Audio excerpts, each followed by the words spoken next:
नमस्कार, YouTube media public news में आप सभी का स्वागत है। मैं हूं हरिओम और आज खबर लेकर के आया हूं जिला बलरामपुर के अंतर्गत ग्राम पंचायत सरनाडीह क्षेत्र तुरीडीह का, जो कि आज ग्राम पंचायत सरनाडीह के तुरीडीह ग्राम में बहुत ही सुंदर भव्य 28 मार्च 2024 से चल रहा है श्री रुद्र महायज्ञ का आयोजन, जो कि आज है 29 मार्च 2024 है। आज दूसरा दिन है।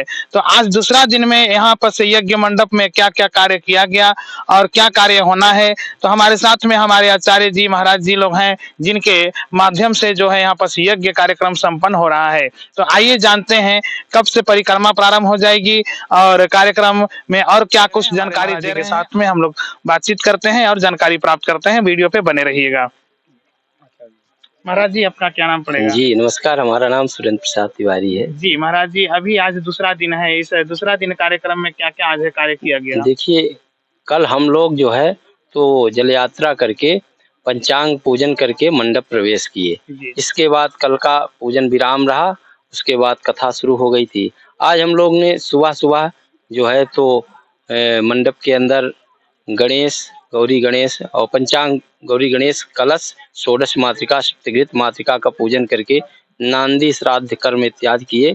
उसके बाद हम लोगों ने मंडप का दिग्रक्षण और मंडप में त्रिशूक्ति आदि का कार्य करके वास्तु पूजन करके मंडप के जितने स्तंभ हैं स्तंभ पूजन हुआ, द्वार पूजन हुआ। द्वार में ऋग्वेद, यजुर्वेद, सामवेद, अथर्ववेद, पूर्वादि उत्तर द्वारों तक चारों द्वार में इन चारों वेदों का ब्राह्मणों का पूजन हुआ। और इसके बाद हम लोग जो है तो प्रधान पूजन किए। प्रधान पीठ में प्रधान देवताओं का आवाहन करके भगवान भोलेनाथ का आवाहन करके पूजन किए। इसके बाद हम लोग अग्नि मंथन, कुंड पूजन, अग्नि मंथन और कुशकंडिका हुआ है। कुशकंडिका किए। अग्नि नारायण अग्नि को जो है तो अग्निमंथा के द्वारा उत्पन्न किया गया।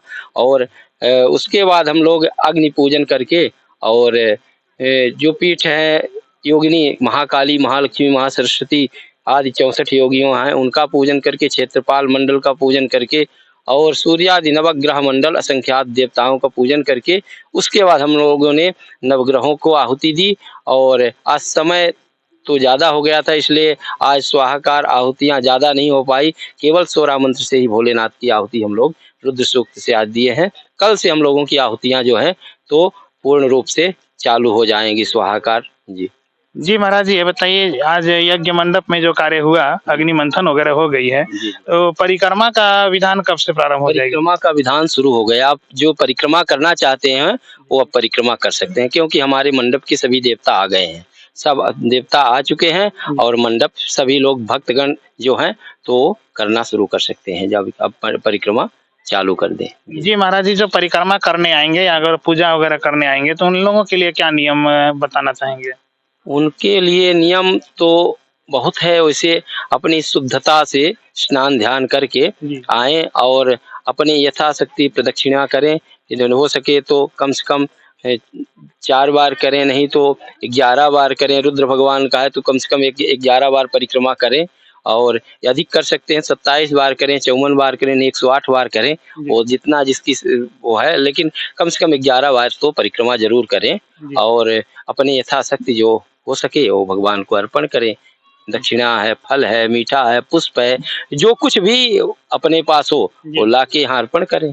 बहुत बहुत धन्यवाद जानकारी देने के लिए महाराज जी। साथ में हमारे नितिन महाराज जी हैं, साथ में ब्रह्मचार्य जी हैं, उनसे हम लोग जानकारी लेते हैं यज्ञ परिक्रमा की क्या लाभ होती है और लोगों को क्यों करना चाहिए और इसको करने से लोगों की क्या लाभ होती है। जी महाराज जी, आपका क्या शुभ नाम पड़ेगा? हमारा नितिन ब्रह्मचारी। जी महाराज जी, आप यज्ञ कार्यक्रम में आए हुए हैं और आज दूसरा दिन है, तो आज परिक्रमा कर जिससे कि हमारे आचार्य जी बतलाए, तो ये परिक्रमा की क्या विधान है और इसके करने से क्या लोगों के बीच में लाभ होती है? जी, हमारे शास्त्रों में कहा गया है कि परिक्रमा का एक श्लोक है, यानि कानि च पापानि जन्मांतर कृतानि च तानि सर्वाणि नश्यन्तु प्रदक्षिणाम पदे पदे। यानि कानि च पापानि, यानी जो भी जाने अनजाने हम लोग के पाप हैं, ठीक है ना, वो किए गए हों। जन्मांतर कृतानि च, यानी कि जो भी पिछले जन्म के या इस जन्म के पाप हों, तो जन्मांतर कृतानि च तानि सर्वाणि नश्यन्तु, यानी उन सभी का नाश होता है। किस तरह से? प्रदक्षिणायाम पदे पदे, यानी जितना कदम आप चलते हैं, ठीक है ना, प्रदक्षिणा में आपके उतने जन्मों के, इस जन्म के पापों का नाश होता है। और इसके बाद जब पापों का नाश होता है तो आगे आपका जो है तो पुण्य का वृद्धि होता है। जी महाराज जी, बहुत ही सुंदर जानकारी दे रहे थे कि परिक्रमा करने से जितने लोग अपने जीवन में पाप किए हुए रहते हैं, जितने परिक्रमा करेंगे, जितने कदम चलेंगे, उतनी पाप उनकी नष्ट होती है, खत्म हो जाती है, पुण्य की एकत्रित होती है। जी महाराज जी, हमें ये बताइए कि यह जो परिक्रमा का समय क्या समय है, कब से कब तक करना चाहिए? परिक्रमा का समय सूर्योदय के बाद, जी ठीक, जो भी हो आए अपनी यथाशक्ति के अनुसार, जी ठीक, कम से कम 4 बोला गया, वैसे भी हमारे आचार्य जी बताएं आपको, ठीक, या आकर के स्नान करें सबसे पहले अपने घर में, ठीक, स्नान करने के बाद प्रयास करें अगर फलाहार करके हो सके, ठीक, अगर फलाहार करके नहीं कर सकते हैं तो सुबह सुबह तो इतना जल्दी कोई भोजन पानी करता नहीं है, ठीक, तो सुबह सुबह आकर अपना सब लोग परिक्रमा करें। अगर कोई भोजन भी कर लिया है तो उसमें भी उन लोग को कोई दोष होने वाला नहीं है, लेकिन जो सबसे ज्यादा फल मिलना है तो उसका फल है सुबह टाइम का। जी, अब अगर कोई 24 घंटे का बिल्कुल वो तो बिल्कुल कर सकते हैं, मतलब रात और दिन कभी भी परिक्रमा 24 घंटे कर सकते हैं, उसमें कोई समय का वो नहीं है, पाबंदी नहीं है। कोई नहीं है। तो आप लोग देख सकते हैं, जान सकते हैं, आप लोगों के बीच में हमारे ब्रह्मचार्य आचार्य जी के द्वारा बहुत ही सुंदर जानकारी दिया गया कि आप लोग फल फलहार लेकर के पा करके भी परिक्रमा कर सकते हैं। अब भरसक हो सके कि सुबह स्नान ध्यान करके अगर खाली पेट परिक्रमा करेंगे तो अति उत्तम है, लेकिन किसी व्यक्ति को अगर नहीं बनता है तो वह व्यक्ति जो है फलाहार ले सकता है, स्वल्पाहार लेकर के परिक्रमा कर सकता है। और इसमें समय का कोई पाबंदी नहीं है, सुबह से लेकर के फिर कल सुबह तक, यानी 24 घंटा आप परिक्रमा कर सकते हैं, अखंड परिक्रमा भी कर सकते हैं। उसके लिए महाराज जी आचार्य जी से आप लोग संकल्प करा लीजिएगा, और संकल्प कराने के बाद आप लोग अपने टाइमिंग 24 घंटा, 15 घंटा, 11 घंटा, जो भी आप लोगों को लगे उस हिसाब से आप अपने घंटे का भी परिक्रमा कर सकते हैं। और यह श्री रुद्र महायज्ञ का जो मंडप है उनका परिक्रमा करके वो अपना जीवन में लाभ प्राप्त कर सकते हैं। बहुत ही सुंदर हमारे महाराज जी के द्वारा आप लोगों की जानकारी दी जा रही है।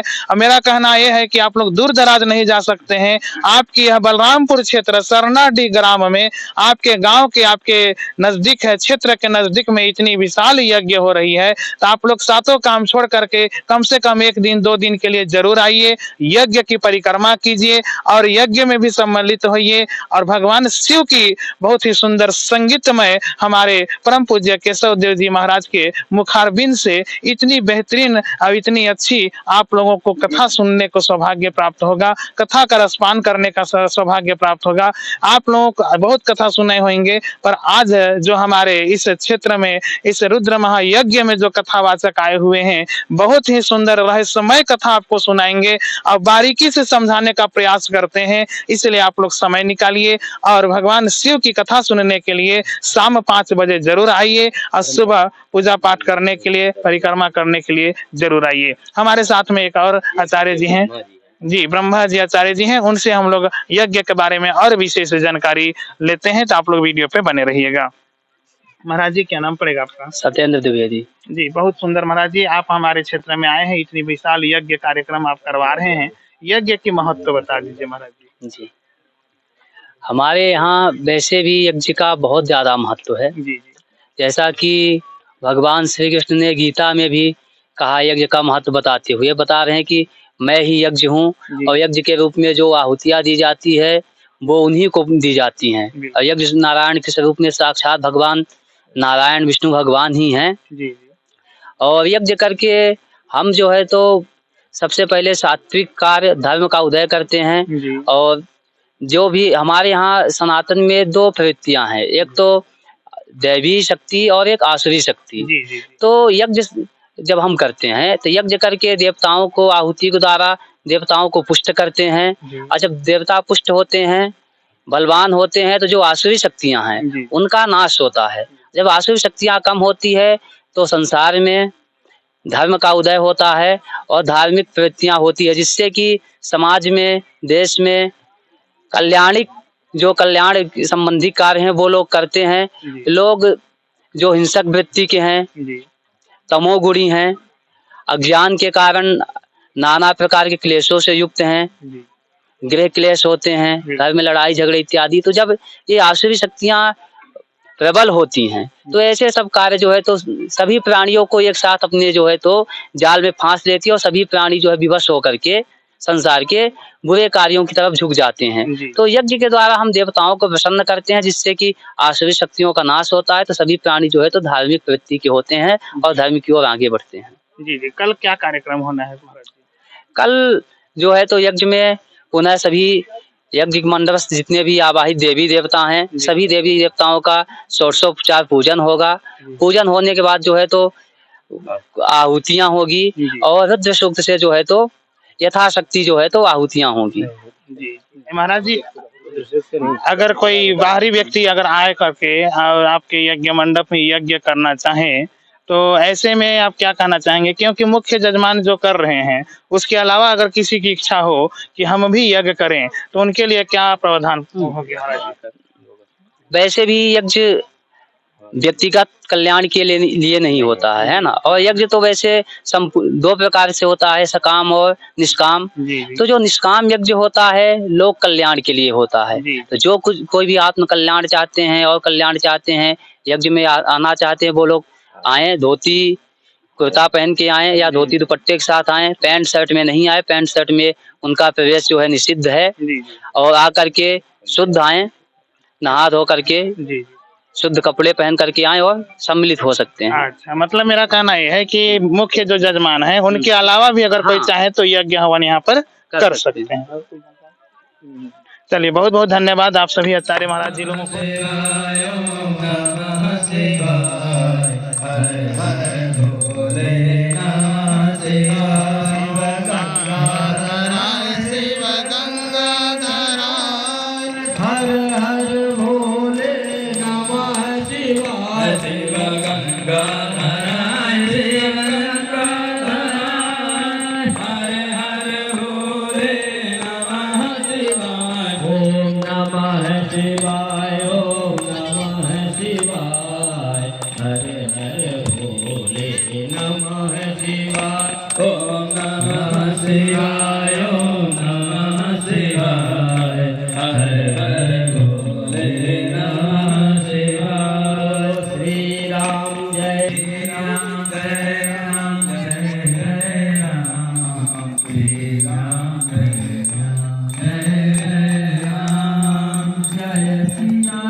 बाबा भोलेनाथ की, बाबा भोलेनाथ की पति हर हर हर Mahadev.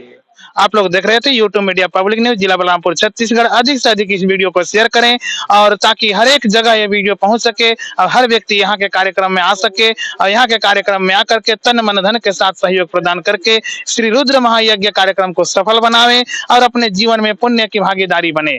YouTube media public news, जिला बलरामपुर छत्तीसगढ़। आपके भी क्षेत्र में अगर किसी प्रकार का कोई भी ऐसा कार्यक्रम हो, अगर आप इस कार्यक्रम को जन जन तक पहुंचाना चाहते हैं यूट्यूब मीडिया न्यूज के चैनल के माध्यम से, तो आप बिल्कुल मेरे नीचे पट्टी में चलते रहती है नंबर, उस नंबर पे संपर्क करके और हमें अपने कार्य के लिए बुला करके और अपना वीडियो न्यूज को प्रसारण करा सकते हैं। धन्यवाद।